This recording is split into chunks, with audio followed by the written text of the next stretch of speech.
The Frankfurt deal was finally closed. 6 grueling days of negotiations, and I'd secured the European expansion my boss had been chasing for 2 years. My body ached from the 9-hour flight, but triumph pulsed through me as I steered my rental car toward my parents' suburban home. My suitcase waited in the trunk. I'd promised Mom I'd stop by before heading to my apartment, knowing she'd want to hear about my trip and probably force-feed me something homemade. The setting sun painted the familiar neighborhood in amber hues as I turned onto Maple Street. I pulled into the driveway, noticing Dad had finally trimmed the overgrown bushes flanking the garage. Little victories. My black pumps pinched as I stepped out, smoothing my charcoal pencil skirt. The flight had wrinkled my silk blouse, but I still looked every inch the senior financial analyst who'd just landed a career-making deal. I smiled, fishing the garage remote from my purse. I'd stored my Challenger here while traveling, safer than street parking at my apartment complex. The familiar click as I pressed the button, the mechanical whir as the door lifted. Then nothing but empty space where my car should be. No, no, no. The words tumbled out as my stomach plummeted. The garage stretched before me, barren except for Dad's lawnmower and Mom's gardening supplies. My fingers went numb. The remote clattered to the concrete as I dropped my suitcase and rushed toward the house. This couldn't be happening. Not my car, not my Challenger. I burst through the side door into the kitchen. They were waiting for me, Mom, Dad, and my sister Kendra seated around the oak table like they were staging an intervention. The silence hit me first, then the guilt radiating from each of them. Dad couldn't meet my eyes. He stared at his calloused hands spread flat on the table. Avery, honey. Mom's voice carried that sugary tone she used when breaking bad news. Don't overreact. Where's my car? The words scraped my throat. Kendra straightened her shoulders, confidence plastered on her face like one of her makeup tutorials. It's just temporary, Av. I'll pay it all back. Pay what back? My voice dropped dangerously low. Where is my Challenger? Mom glanced at Dad, who still wouldn't look up. We had to make a tough decision, sweetie. Kendra needed startup capital for her business, and we took it to Cornerstone Pawn. Dad finally spoke, his voice rough. Got $45,000 for it. The room tilted sideways. You did what with my car? It's a loan against the car, not a sale. Kendra jumped in. Once my cosmetics line launches, I'll pay it back with interest. You'll have your car back in no time. My mind flashed to the endless nights I'd spent hunched over spreadsheets at Bridgewater Capital. 70-hour weeks for 6 years straight. Saying no to vacations, to a better apartment, to everything while I saved. I remembered Grandpa's weathered hands guiding mine over the engine of his friend's Challenger when I was 9. These machines aren't just transportation, Avery girl. They're dreams made solid. His eyes had crinkled with absolute certainty. Someday you'll have your own beauty. Just be patient. The day I'd finally driven my Challenger home, tears had streamed down my face. Not just for the glossy black paint or the rumble of the engine, but for what it represented. Proof that my sacrifices meant something. My cosmetics startup is revolutionary, Kendra was saying, flipping her hair over her shoulder. I've developed a formula that, I don't care if you've discovered the fountain of youth in a bottle. My voice cut through her pitch. That car wasn't yours to take.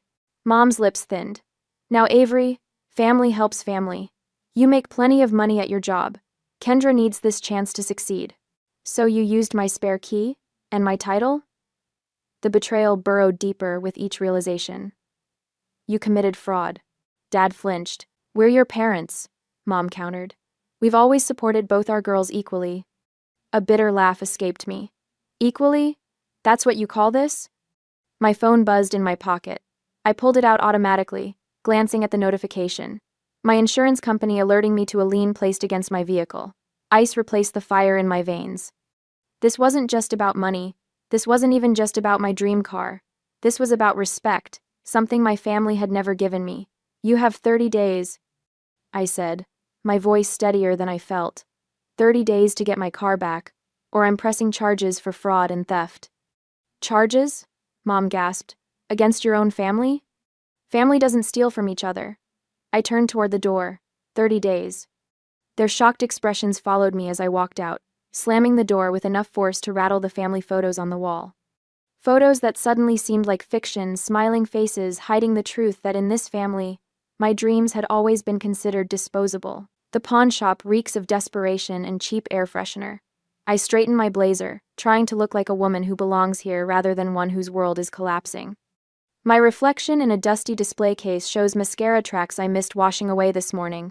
Miss Martin. The pawnbroker Gordon, according to his name tag, slides paperwork across the counter. His voice carries the practiced neutrality of someone who witnesses financial catastrophes daily. Your vehicle was brought in 5 days ago. Loan amount $45,000, plus our standard fees. I scan the documents, my finance training kicking in automatically. $3,000 in fees? That's practically predatory. 5. Gordon's face remains impassive. Classic car market's volatile. We take risks. And if the loan isn't repaid? After 35 days, we auction the vehicle. He taps a paragraph of fine print. Full payment required by October 3rd. $48,000 total.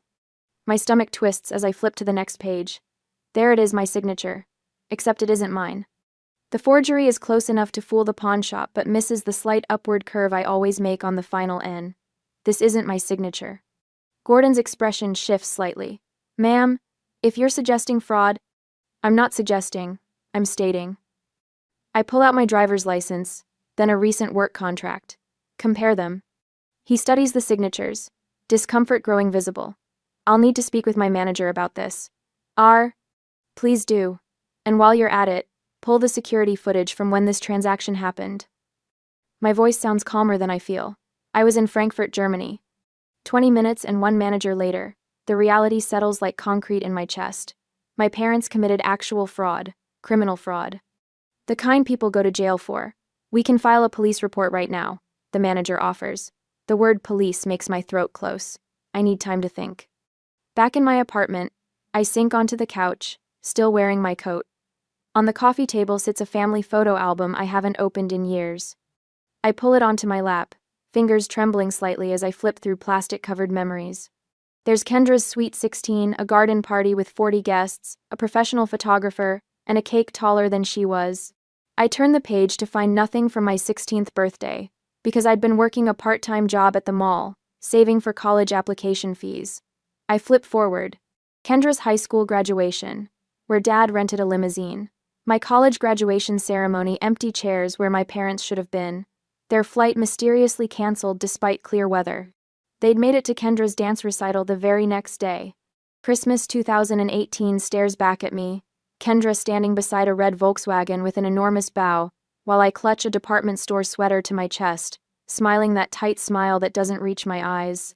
The pattern stretches across years, across milestones, across dreams, not just subtle favoritism, but consistent sacrifices, my sacrifices to elevate Kendra.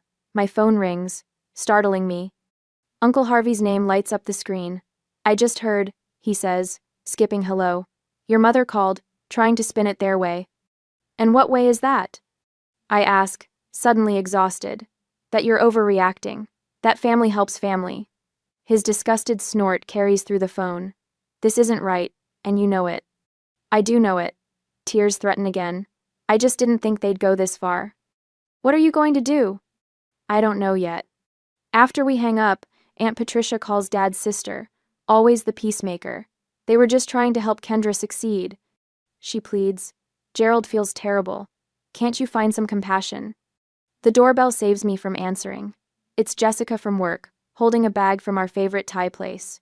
I brought dinner, she says, taking in my red-rimmed eyes. You look like hell. I laugh for the first time in days.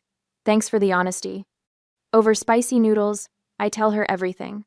Her outrage feels like a balm, someone finally seeing the situation clearly. You know this is criminal, right? She asks, refilling my wine glass. They stole your car. I know. If anyone else did this. But it wasn't anyone else. I set down my fork. It was my family. That makes it worse, not better. Jessica's voice softens. What does your boss say? That family can cut deeper than anyone. I'd broken down in his office earlier, something I'd never done in 6 years at Bridgewater. He's giving me space to handle it. The next morning I text Kendra. Coffee. Noon. The place near your apartment. Just us. She's already there when I arrive, wearing sunglasses despite the cloudy day. Her bouncy confidence from the kitchen confrontation has evaporated. Let me see the business plan, I say, sitting down. What? The business plan. Financial projections, marketing strategy. You know, The documents any legitimate startup would have before seeking investment. She fidgets with her coffee cup. It's more fluid than that. Creative businesses. Stop. I hold up my hand. Show me what you have. Actual documents. What she pulls from her bag is pathetic. A mood board of makeup looks, a list of potential product names, and crude sketches of packaging. No supplier contracts, no formulation specifics, no financial modeling. This is it? My voice drops dangerously low. This is what you stole my car for? Plays now. I just needed a chance to prove myself like you did. Her lower lip trembles. Everyone always talks about how successful you are, how responsible, how I should be more like you. I earned my chance, I say, each word deliberate. I didn't steal someone else's dream. Her shoulders slump. I thought once the business took off, I could pay you back with interest, make everyone proud. And now? The first shipment arrived yesterday. She removes her sunglasses, revealing puffy eyes. Half the containers were cracked. Customers are already complaining online. The formula separates after a few hours. Her voice cracks. Everything's falling apart. My phone buzzes with a text. From Kendra. I look up at her, confused, then back at my phone. I need more money to fix this. Just a little more. Please, Avery, I'm desperate. She's watching me read it, her expression pleading. I set my phone face down on the table. Not a penny more, I say. You fix this, or we all lose. Her face crumples. I don't know how. For one dangerous moment, I feel the old pull, the family expectation that I'll clean up the mess, fix the problem, be the responsible one. Then I remember my empty garage and the forged signature. You better figure it out fast, I say, standing up. The clock is ticking. 10 days after the garage revelation, Kendra's business lies in ruins. I track her spectacular failure while trying to focus on my own career, watching each disastrous update ping my phone like clockwork. Day 3. Suppliers refusing further shipments after bounced payments. Day 5. Refund demands flooding her social media. Day 7. Business account frozen by the bank. Day 10. Kendra barricaded in her apartment, ignoring everyone's calls. I stare at my computer screen in my office at Bridgewater Capital, the Frankfurt acquisition documents blurring before my eyes. The deal I'd spent 6 months orchestrating now hangs by a thread because I can't focus. My mind keeps circling back to the empty space in the garage where my challenger should be. My desk phone rings. It's my boss, Director Palmer. Avery, I need those final projections by 4. His voice carries that edge of concern that's been growing over the past week. You look exhausted. Everything okay at home? I force a professional smile into my voice. Everything's fine. You'll have those projections within the hour. The lie tastes bitter. Nothing is fine. My family betrayed me. My sister's business is imploding. And my career might follow if I can't compartmentalize better. When Sunday arrives, I park my rental at the curb outside my parents' house instead of in the driveway. A small rebellion, but it feels necessary. The familiar smell of pot roast Mom's peace offering wafts from the kitchen as I enter. Dad sits at the table, shoulders slumped under an invisible weight. Mom fusses with the china plates, the good ones reserved for Christmas and crises. Kendra arrives late, her designer sunglasses hiding puffy eyes, her confident stride replaced by something slower, smaller. Let's eat while it's hot, Mom says, serving Dad first as she always has. We sit in silence, broken only by the scrape of forks against plates. I cut my meat into precise squares, focusing on the pressure of knife against ceramic to keep from screaming. Mom breaks first. Kendra's having a difficult time with her business. She pats Kendra's hand. Everyone fails sometimes. I set down my fork. This isn't about failure. It's about theft. We thought we were helping, Dad says quietly, the first words he's spoken since I arrived. His weathered hands tremble slightly as he reaches for his water glass. We wanted Kendra to have her chance. At my expense, the words come out sharper than intended, slicing through the pretense. You didn't just take a car, you took everything it represented. Kendra flinches. Honey, it's just a vehicle, Mom begins. It was 6 years of overtime and missed vacations. It was Grandpa's legacy. It was the one thing I had that proved all my sacrifices meant something. My voice remains steady while something wild and wounded thrashes inside my chest. And you took it without a second thought. The doorbell rings. Relief floods Mom's face at the interruption until Dad returns with Uncle Harvey behind him. My father's older brother fills the doorway with his broad shoulders and trademark scowl. "What the hell were you thinking, Gerald?" Harvey demands without preamble. His eyes find mine across the room. "Avery called me." Mom's spine stiffens. "This is a family matter, Harvey." "Exactly why I'm here." He pulls out the chair beside me. "Someone needs to speak for the member of this family you're throwing under the bus." Dad's face reddens. "Now wait just a minute." "No, you wait." I reach for my briefcase beside the chair. The leather feels cool against my fingertips as I extract the folder I prepared yesterday. "We need to talk about what happens next." I place 3 printouts on the table: vehicle title, fraud statutes, pawnshop regulations, and sentencing guidelines. The papers land with the weight of grenades. "This is a felony." I tap the first document. "I could send you both to jail. Anyway." Mom's face drains of color. "You wouldn't." "I don't want to." The truth of this surprises me. Despite everything, I don't want to destroy them. But you need to understand what you've done. Dad stares at the papers, really seeing them. "Prison time?" 2 to 5 years for title fraud. I keep my voice clinical detached, plus restitution. Mom collapses into tears, not the manipulative kind she uses to end arguments, but ragged, ugly sobs that shake her shoulders. Dad reaches for her hand, his own eyes glistening. "What have we done to you? To us?"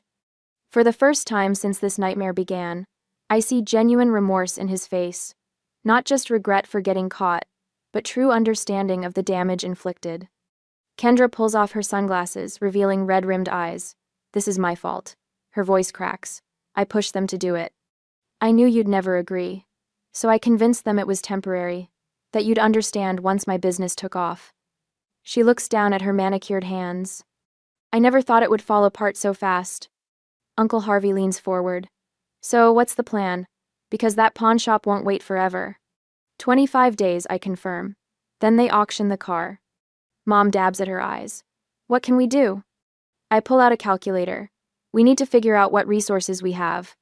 For the next hour, we assess our options. Dad thinks they can get a home equity line of credit for $30,000, but it will take 2 weeks to process.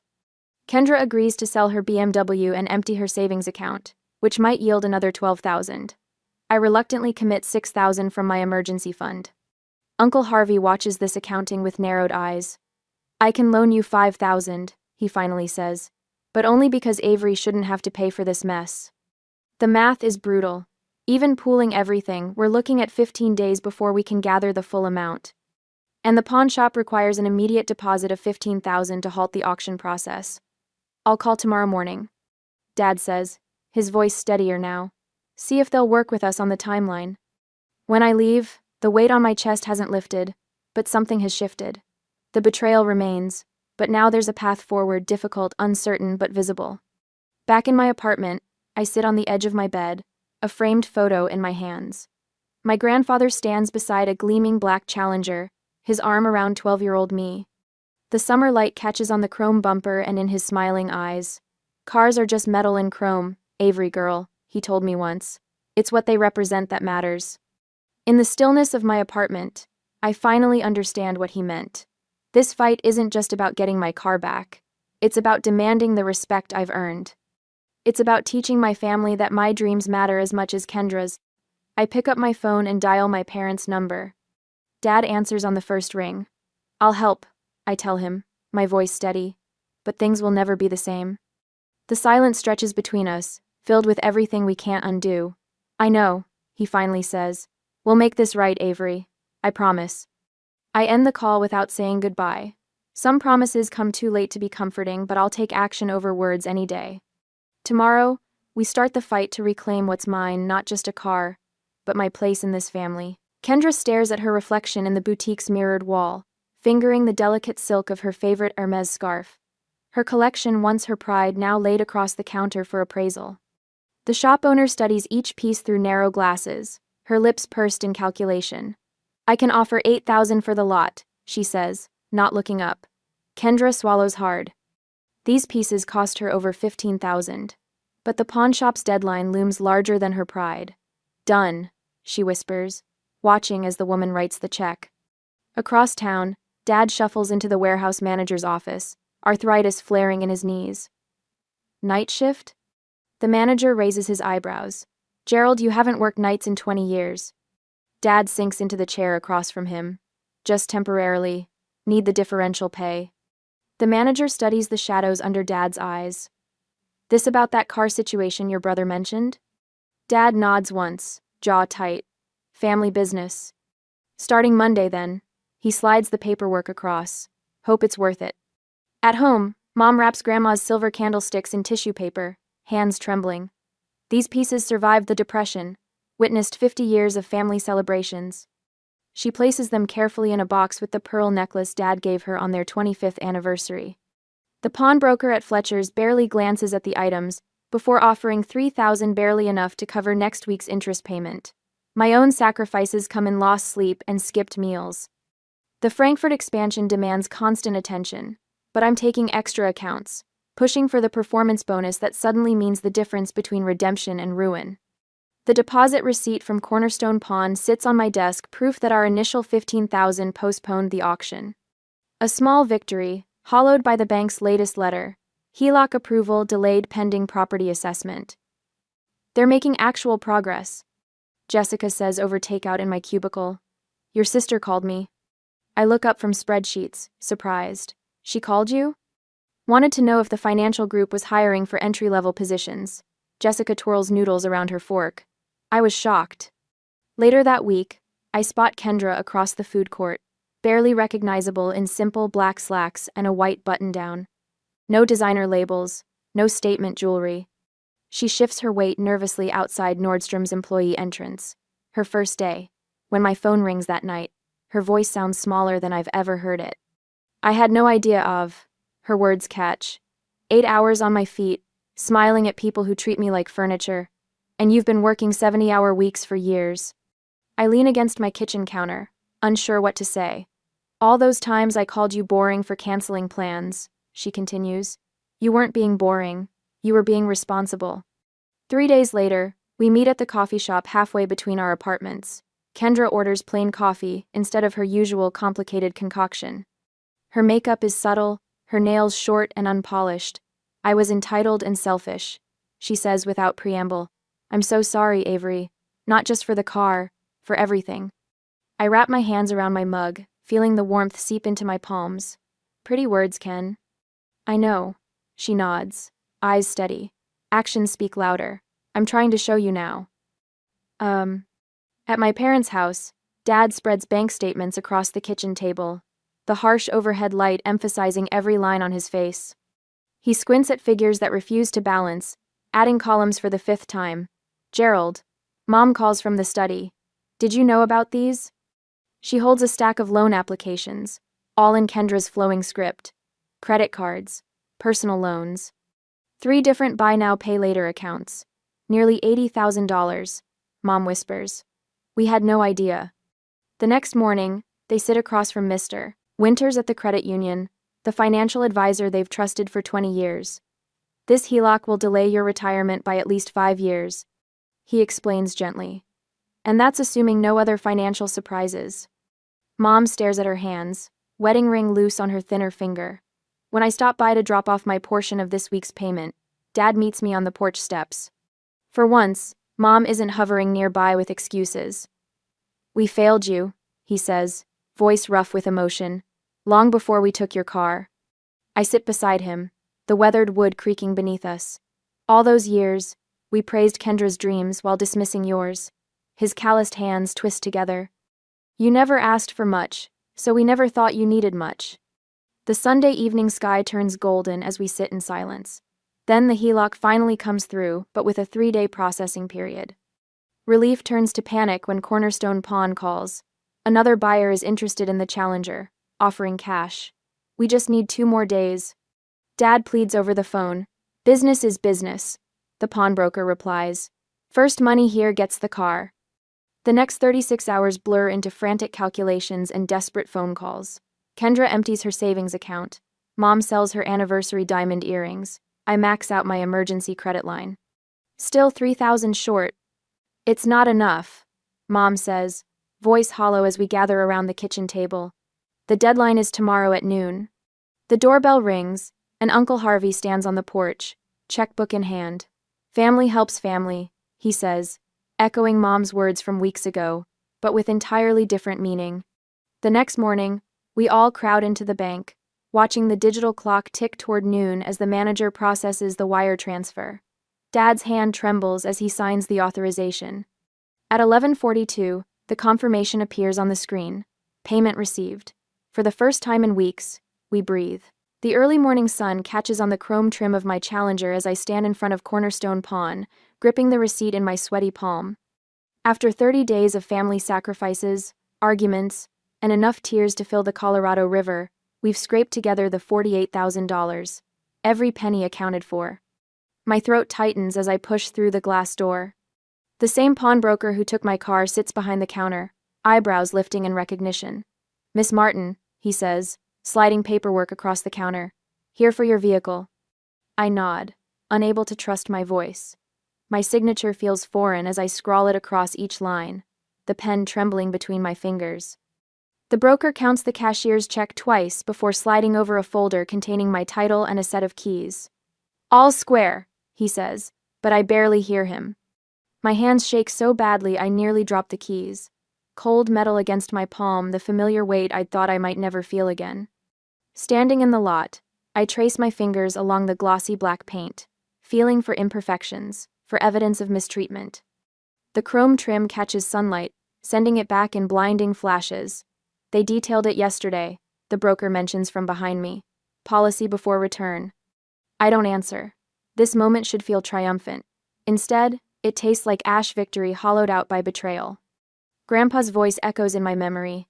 "Cars are just metal and chrome. It's what they represent that matters." What does this car represent now? Not just my hard work and sacrifice, but the knowledge that my family saw my dream as disposable.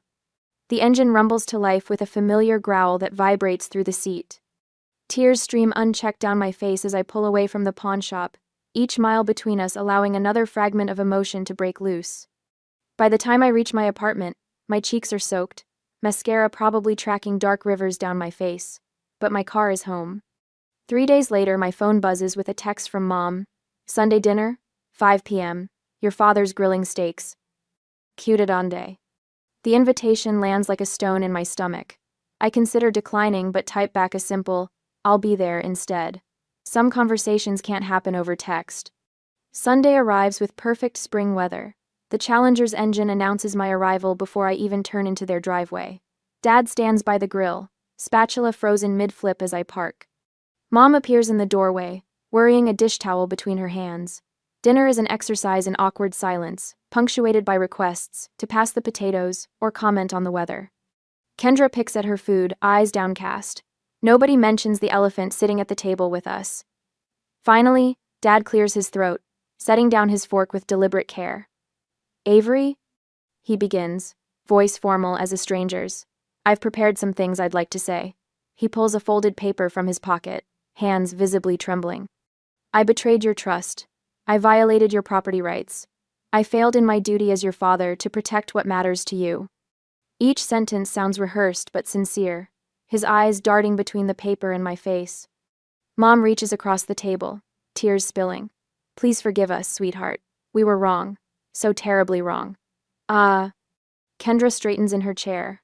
"I've been working at Macy's for 3 weeks now," she says, pulling out a small notebook. "I've created a budget plan to pay back my portion.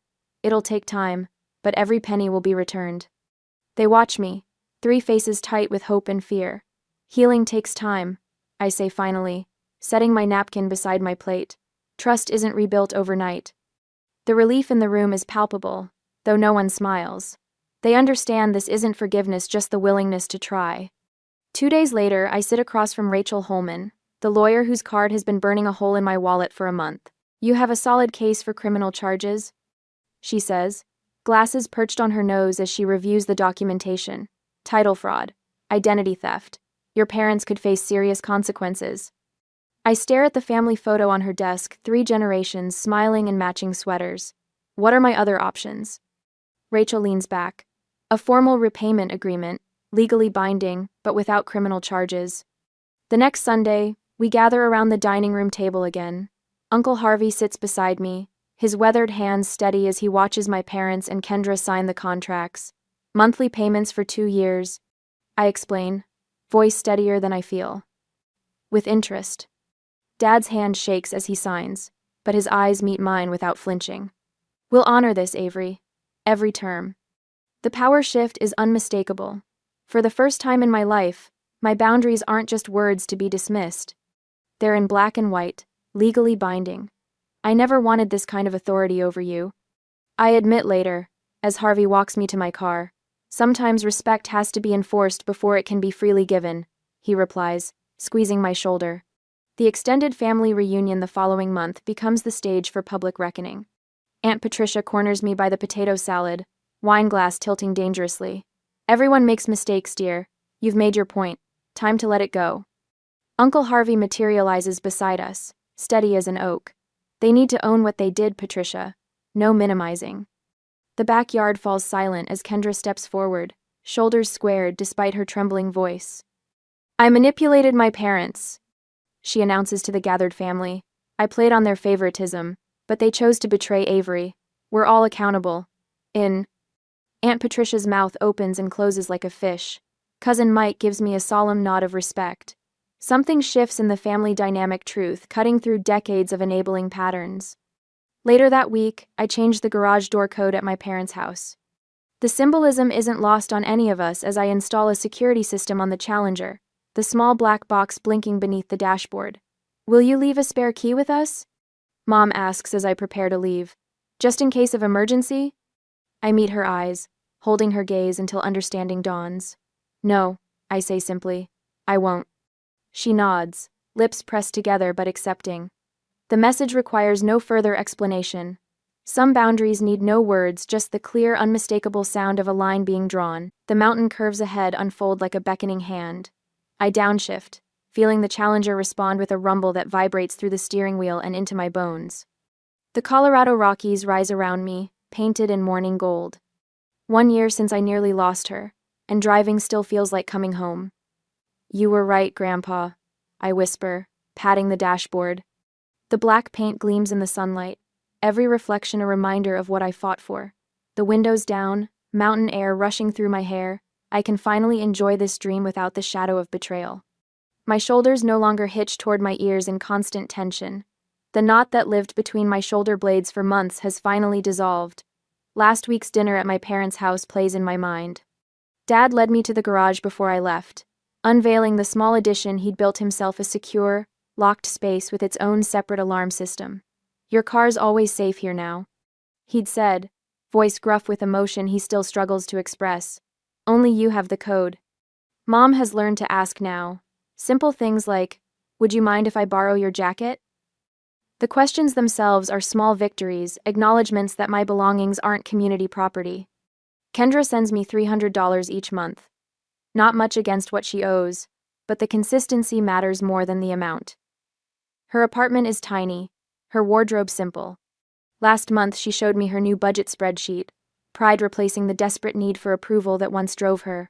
I'm learning what you knew all along, she'd admitted. Earning something feels different than being handed it. A sharp curve approaches and I ease off the gas, then accelerate through the turn. The engine sings beneath me. Uncle Harvey rode with me last weekend, his weathered hand patting the dashboard appreciatively. Your grandfather would be proud, he'd said, not just of the car, but of the woman you've become. I signal and pull into the mountain overlook. Below, the valley stretches into forever, trees spilling toward distant peaks. I kill the engine and sit in the quiet, remembering the day I placed fresh flowers at Grandpa's grave, propping a framed photo of me with the Challenger against his headstone. I understand now, I'd told him. Some dreams cost more than money. The finance class I volunteer with meets tomorrow. 20 young women learning what no one taught me: how to protect what matters, how to establish boundaries, how to recognize when giving becomes harmful. Last month, a teenager named Melissa lingered after class, admiring the Challenger. My dad used to work on old cars, she'd said. Before the divorce, my mom sold his tools to pay for my sister's dance lessons. I'd let her sit behind the wheel, watching her eyes light up with possibility. Dreams need protecting, I told her, echoing Grandpa's wisdom but with new understanding. And so do you. The sun warms my face as I start the engine again. The road curves ahead, possibilities unmarked by guilt or obligation. Boundaries have cost me the fantasy of perfect family harmony, but they've given me something better: authentic relationships built on respect rather than expectation. I accelerate back onto the mountain road, windows down, the future unfolding before me like the perfect stretch of open highway. For the first time since I was 9 years old, watching Grandpa's hands on a stranger's car, I'm truly enjoying my dream.